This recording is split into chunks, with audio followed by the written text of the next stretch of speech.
Yeah, I mean, could you just talk to your big picture thought to next year? Is it going to be that bad? Are we back to 2021 where it's got Godzilla v Kong, save us, please save us? I think it might be worse. Here's why. First of all, I'm looking at the summer calendar, and there's very little in there that I really, really want to see and I'm excited about. Hmm. I mean, I like the first Twister, but I'm not chomping at the bit for a legacy sequel to Twister. Well, there's Um, more. There's Twisters. yes, yes. So there will be Twister, more than dollar one sign, Twister. dollar sign. Yeah. Yeah. Um, um, and I mean, I'm kind of encouraged that they moved the Fall Guy to May to sort of the summer kickoff movie. It's the first time since Mhm. 2006 that a Marvel movie has not been the first one out of the gate. Wow. Although there's still time for Sony to move Craven to late April and have that be the summer kickoff movie, which would be the perfect way to celebrate the 15th anniversary of X-Men Origins Wolverine. Yes. Yes. And to further commemorate, they will leak a DVD quality print online a month before release. Oh yes, with unfinished FX. I think we Yeah. really want to see that. Well, if they weren't that unfinished, if you saw the final version. Yeah, That is the only. You're right. It wasn't that much of a upgrade. That is the only time I've ever seen that movie. Is I saw the leaked version with a girlfriend at the time, and it was the best. It was the best part of that relationship. Anyway, That's saying something. it really is. But Yeah. now you know they're not the one, because if you survive X-Men Origins Wolverine, then she's a keeper. Yeah. That's the test. That's the door test. And I'm even, pardon me, I'm looking at the seller. I mean, one reason I think it's gonna be worse is A, we have fewer titles, and B, we don't have the Marvel movies coming to save our ass here and there. Right. We don't have, right. We don't have a No Time to, or even like a No Time to Die, or a,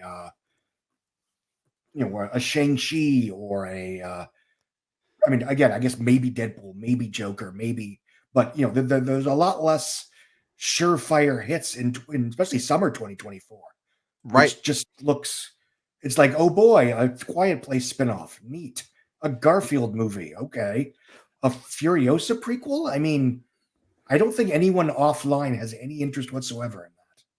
Yeah, I mean, look, I love George Miller. He certainly has the benefit of the doubt, yada yada yada. But I know of no one coming out of Mad Max Fury Road thinking, you know what I really want to see? I want to see flashbacks to when they were sex slaves.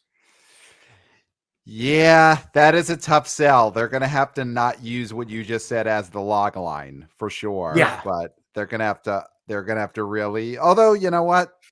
Maybe nowadays that's what people want to see. But, a big part of this past year, the box office has been the surprise factor of we didn't see months out Barbie coming.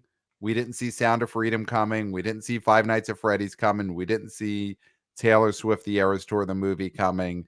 And I think you don't want to bank on surprises, but that is going to have to be what saves 2024 is a bunch of giant movies that we didn't either were underestimating or currently don't exist, like a Taylor Swift, the Eras Tour. Maybe she pulls 30 new awesome songs out of her hat and then puts another movie out. Who knows?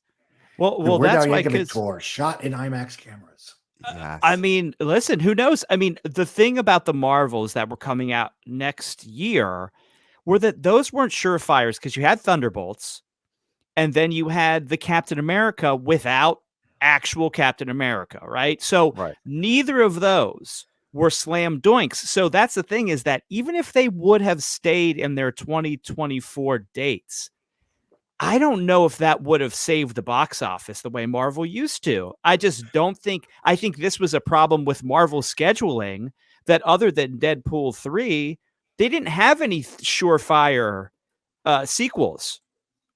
Yeah, but even so, I mean, and for the record, I agree with you. I'm just adding a yes and. One reason I'm so grim about this year's schedule is, even if Captain America 4 and Thunderbolts had come out and only done Eternals numbers, that would have been bad. But that's 800 million worldwide that the theaters aren't going to see next year. Mm-hmm. And I mean, maybe Inside Out 2 will do anywhere near what Inside Out 1 does, but I mean, I don't. Yeah, I mean it's grim. What's 'Cause your I'm- what's I'm- your quickly? What's your take on Inside Out 2? Do you think kids would be into ennui? I think they would. I think that drives a lot of the what bad generation. In fact, they may be banking on that, to be honest. Yeah. I think Clayton, we've had this out before. I think Inside Out is just that kind of property for kids where you put out that second movie. It's not for you, Clayton, but that movie's going to make $1 billion. Well, Kids here's the are thing. waiting for Bing Bong. I know Bing Bong may have gone night night in the first one, but it's gonna be like Bing Bong's cousin will be in it. Like they'll You get got to a bring Bong. Bing Bong back Yeah. because they moved Elio out of next year because they're like, okay, we can't have this. We need a sequel. We need a legacy sequel, not a legacy, but we need a sequel to one of our big hits. And Pat, I think Inside Out 2 is gonna be huge, but I think it's a sign of creative bankruptcy that is inevitably gonna lead to Pixar still going down the drain, but they just have their fingers there holding themselves up tenuously because the Ilios don't then become the Inside Outs, and the Lucas don't become the Ratatouilles, and they don't become the Incredibles. That's the problem, is that you're not seeing them create anything that is going to be able to be successfully sequelized. So this is just stopgaps. Yeah. I mean, the only caveat I'd say to that is I think Elio would have done very well had it opened in March, just because I think a big part of Elemental was sort of retraining audiences to see Pixar movies in theaters. A good one that wasn't. I mean, I didn't hate Lightyear, but it's sort of what you see is what you get kind of thing. Again, I think it bombed for the same reason as Solo: A Star Wars Story did. Nobody asked for this. But I think Elio had a great trailer that had a very simple, appealing hook, and obviously, it's not coming out till a year and a half from then. Yeah, I just don't think you could follow Elemental. I think overall, you're right. Yeah. Yeah, you can't follow Elemental it with loses momentum. Well, I don't know if I agree with that.